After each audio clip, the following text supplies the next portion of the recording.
हा, मी काय सांगत होतो की एक लक्षात ठेवा, एक्झामची जी पण तुम्ही तयारी करतायत यासाठी one of the most thing की लिमिटेड तुमच्याकडे बुक्स असले पाहिजे. त्या बुक्सला तुम्ही मॅक्झिमम वाचन केलं पाहिजे, मॅक्झिमम रिव्हिजन तुम्ही दिली पाहिजे, याचा तुम्ही थोडक्यात विचार करायचा आहे. हे लक्षात असू द्या. कळतंय सर्वांना? जर तुम्हाला सेफ साईड जायचं असेल, मेरिट किती लागतं, तर यासाठी मी तुम्हाला एक गोष्ट सांगून देतो. सेफ झोन म्हणजे अत्यंत सेफ झोन मी बोलतोय तुम्हाला. सेफ झोन जर बघितला तर प्रिलिम मध्ये तुम्ही 60 प्लसचं टार्गेट ठेवा आणि मेन्स एक्झाम मध्ये 140च्या प्लसचं टार्गेट ठेवत चला. कळतंय सर्वांना? ह्या टार्गेटने तुमचा अभ्यास असला पाहिजे. इथं 140 145 याच्या वरचंच टार्गेट ठेवा. समजतंय? याला 140 पेक्षा मी 145 सांगतो तुम्हाला की याच्या वरच तुम्ही टार्गेट ठेवत चला. समजतंय? हा, सो ही गोष्ट तुम्ही लक्षात ठेवायची आहे, याचा विचार करा. That's it. कळलंय सर्वांना? एव्हरीवन? ठीक आहे. बरं, मग सर आता मॅक्झिमम वाचन जर आपण बघितलं तर तुम्हाला रिपिटेशन जास्त देणं आहे, मग त्यासाठी तुम्हाला रिव्हिजन करणं हे जास्त आवश्यक राहील. रिव्हिजनसाठी तुम्ही एक स्पेसिफिक शेड्यूल बनवणंही आवश्यक असणार आहे. म्हणजे जेव्हा तुम्ही पूर्ण अभ्यास करतात तर तुमचं वीकमध्ये तुम्ही एखादा दिवस 2 दिवस तुम्ही असं ठरवून घ्या की ह्या दिवशी मी फक्त रिव्हिजन देणार आहे, किंवा हा जो दिवसाचा शेड्यूल असणार आहे हा माझा फक्त रिव्हिजनचा शेड्यूल असणार आहे. कारण जितकं तुम्ही त्याला रिव्हिजनला प्रायोरिटी देणार ना, तर तेवढ्या प्रायोरिटीने तुमचा तो अभ्यास चांगला होत जाईल. कळतंय सर्वांना? तर रिव्हिजन देणं हे तुम्ही आवश्यक आहे, आणि मी म्हणेल की सगळ्यात जास्त आवश्यक आहे हे लक्षात ठेवा. बरेच जण काय करतात की सर हे पुस्तक घेतो, ते पुस्तक घेतो, असे अनेक सारे पुस्तकं गोळा करतात, मग नंतर कन्फ्यूज होतं की कोणत्या पुस्तकातून काय वाचू. एक लक्षात ठेवा, एक पुस्तक तुम्ही जितक्या जास्तीत जास्त वेळा वाचणार तेवढ्या जास्तीत जास्त गोष्टी तुम्हाला त्यातून कळतील. लक्षात आलं का? तेवढ्या जास्तीत जास्त कन्सेप्ट तुम्हाला त्यातून चांगल्या समजतील, ओनली बिकॉज ऑफ मॅक्झिमम रिडिंगमुळे, रिपिटेशन दिल्यामुळे तुम्हाला त्या गोष्टी अधिक चांगल्यापैकी समजतील. मग जर ते चांगलं समजायचंय तर हा रूल जो आहे हा तुम्ही इथे फॉलो करणं गरजेचं आहे. दुसरी गोष्ट,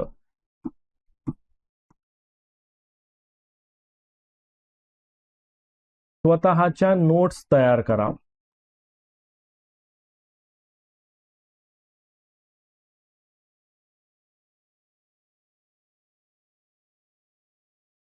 दुसऱ्याच्या वापरूच नका. कळतंय का?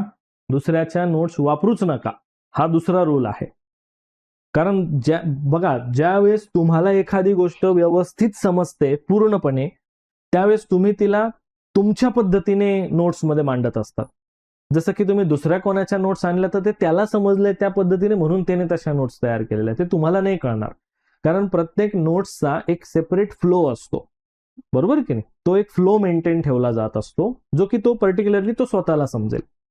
आणि हेच रूल तुम्हाला फॉलो करायचा आहे की तुम्हाला तुमच्या नोट्स बनवायच्या आहेत, स्वतःच्या नोट्स, की ज्या अगदी व्यवस्थित मोजक्या शब्दांमधल्या कंपाईल स्वरूपाच्या आणि तुम्हाला लवकर समजतील अशा स्वरूपाच्या असतील. त्यासाठी दुसऱ्याच्या नोट्स जे आहेत हे वापरूच नका. मी तुम्हाला हे डायरेक्टली इथे सांगतोय. स्वतःच्या नोट्स बनवा. क्लासमध्ये तुम्ही जे ऐकतात, समजून घेतात, ते तुम्ही स्वतःच्या हाताने बनवलेल्या नोट्स वापरत चला. कारण याचं रिव्हिजन देणं हे तुम्हाला खूप सोपं जाईल. जेव्हा तुम्ही स्वतः तुमच्या नोट्स बनवणार आणि त्याला रिव्हिजन देणार ना, ते तुम्हाला जास्त बेनिफिशियल ठरेल, रादर दॅन तुम्ही कोणाच्याही मार्केटमध्ये 20-25 रुपयाला नोट्स भेटतात आणि ते घेऊन येतात, तर ते तुमचं नुकसान होतंय त्याच्यामध्ये. तुम्ही 20-25 रुपये तर तिथे देतायत, बट तुम्ही तुमचा जो प्रिपरेशन टाइम आहे तो तुम्ही अजून एखाद्या वर्षाने वाढवून घेतला, असं मी स्पष्ट म्हणू शकतो या ठिकाणी. सो बेटर ऑप्शन आहे की जी मेहनत तुम्ही घ्यायला सुरुवात केलेली आहे तर ती स्वतःच घ्या ना, कशाला शॉर्टकट मारताय त्याच्यामध्ये. सो यासाठी तिसरा रूल मी तुम्हाला सांगेल पूर्ण तयारीसाठी, नो शॉर्टकट. लक्षात आलं का? कोणताही शॉर्टकट मारू नका. कळतंय? हा, कोणताही शॉर्टकट या ठिकाणी मारू नका. जे आहे, जी प्रोसेस आहे ती प्रोसेस फुल्ली फॉलो करा.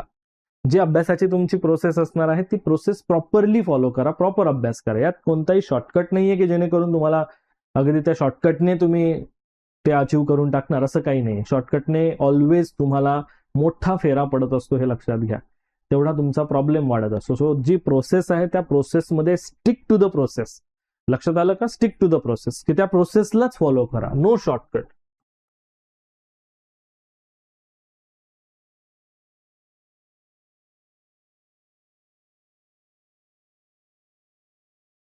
कंप्लीट प्रोसेस फॉलो करा अभ्यासाची व्यवस्थित.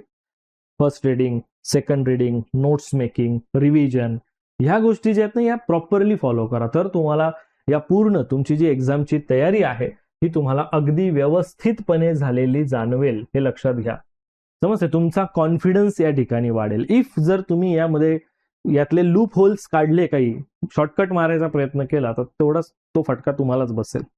So it's a better option की तुम्ही मॅक्झिमम पॉइंट जो आहे ह्या गोष्टींचा विचार करा. साधे सोपे रूल्स आहे. आलं लक्षात? हे अगदी सिंपल रूल्स मी तुम्हाला सांगितले, जे फॉलो करा. That's it. याच्या व्यतिरिक्त काही तुमचं लक्ष भरकटणार नाही, याकडे फोकस करा. Stick to the strategy, stick to the plan, आणि व्यवस्थित अभ्यास करत राहा फक्त, हे लक्षात घ्या.